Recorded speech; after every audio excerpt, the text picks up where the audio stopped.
Stephen, Lori, just looking at the numbers here, in 2012, the CDC reported that out-of-staters accounted for about 3% of New York abortions. And by 2019, that number tripled. So now as states start to crack down even more on abortion access, providers say this is only the beginning.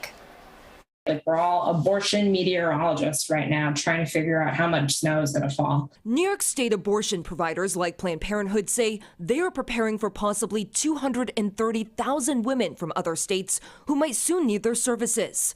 Around the country, numerous states are gearing up to start limiting women's access to reproductive health care.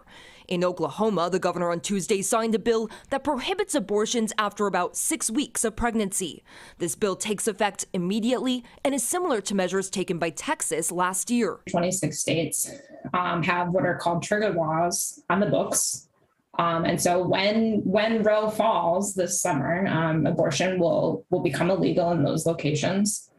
Leaving about 36 million people of reproductive age in this country without access to an abortion provider in their state. Here in New York, a woman's right to an abortion is protected in the state's constitution.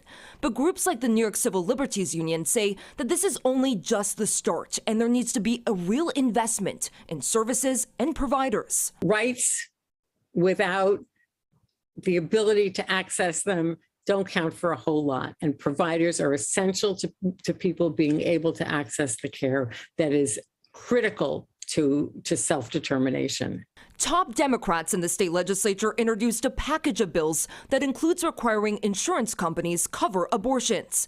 It also provides protections for women in other states by prohibiting law enforcement from cooperating with out-of-state investigations on abortion cases, and sets up an abortion access fund for women in need of financial assistance. Senator Brad Hoylman is one of the co-sponsors of these bills. So those are just a few that we can do now. But I do believe that it's important that we send a message to Americans that New Yorkers welcome women seeking reproductive health.